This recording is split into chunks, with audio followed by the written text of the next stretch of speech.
how to integrate difficult aspects.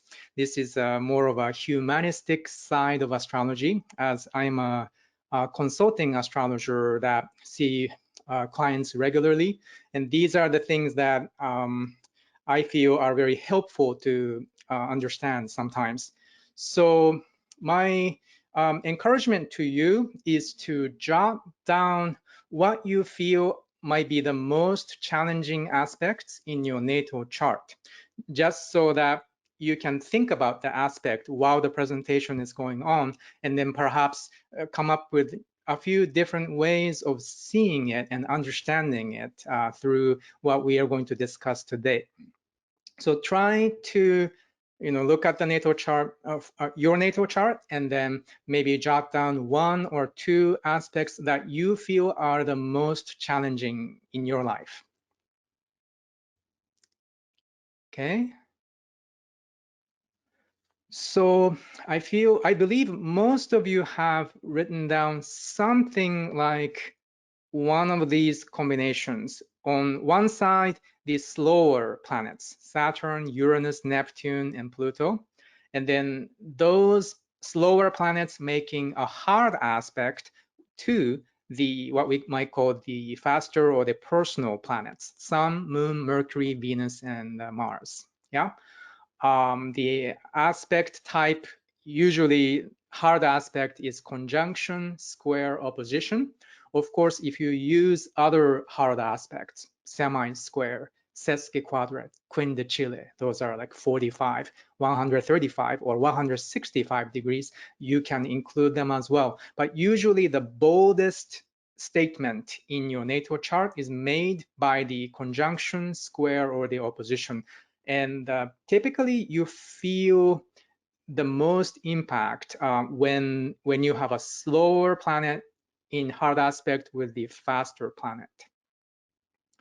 So ask yourself, how do I experience this aspect in my life? Do you feel the challenge as an internal thing, how you feel on the inside, or do you feel it on the outside, external experience, such as in your relationships or in the quality of the work that you do? Yeah. I understand that there may be other aspects besides these combinations that you feel might be difficult, such as perhaps you have one of the planets, slower planets, on an angle, like the ascendant or the midheaven, or maybe you have hard aspects between these slower planets. All of those, of course, have an effect, but you tend to experience the challenge in terms of the personal planet. If it's about the sun, it might be about your identity. How do you feel about who you are? Do you like yourself and who you are becoming? Is there clarity in terms of who you are becoming, the journey that you are walking in life? All of those things are the solar identity questions. Moon, as you know, is about feelings. So how do you feel on the inside?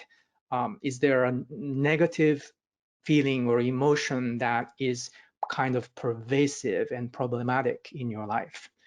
Mercury is how you think and communicate. So are there any issues in that area? Are there pervasive negative thought patterns that might be either causing anxiety or depression even? Venus is the patterns of your relationships. Is there a problem in this area, such as a kind of a disempowering patterns that you see yourself following in multiple relationships? Mars is usually about anger or frustration. Do you have trouble dealing with anger or angry people, those, or how to express them in a kind of constructive way? How do you manage that energy, right? So all of these can be experienced as an internal or external problem in life. And integration means if something is not quite working for your benefit, then maybe there is some more work to be done so that everything in your natal chart symbolizes your potential, and all of them can work together to fulfill that potential, see in a much better expression in your life, in your relationships, in your work, career, and other life purpose goals. So I would like to say it is like a journey. Integrating and transforming your natal chart is a lifelong process. I call it a journey because it's like day by day, if you are conscious and you're asking some introspective questions, then you're gaining experience and wisdom as you pass each year. And then that accumulates and affects how the hard aspect in your life is manifesting in your life. So it's a very different story from when you were 20 years old to maybe when you were 30 years old and 40 years old, right? So hard aspects, through gaining experience and wisdom, hard aspects often thought of as bad placements can gradually transform into unique strengths. When you study the charts of very successful or remarkable people in the world, whether it's in business, art, music, um, what you will see is not a bunch of soft trines and sextiles. What you will see is a lot of what we call hard aspects, but it's not that their life was um, unsuccessful because of it, but the hard aspects became something that defined their unique strength, and then they capitalized on the potential strength of the aspects to make a mark in their field by fulfilling their potential. So that's what the purpose of psychological integration often is. So in this metaphor of a journey, I thought of a few typical steps, and I want to introduce the steps with you. The initial step is the early home life. So this is when, probably when you are born to age 10, 12, 15, maybe.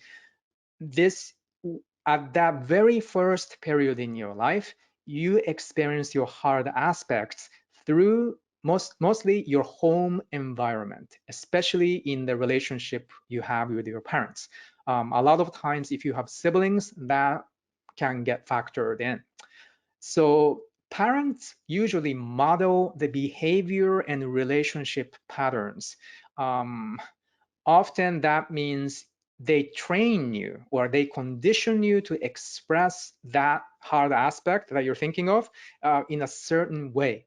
Maybe you learn to hide certain expressions because it wasn't safe to express certain emotions in your household.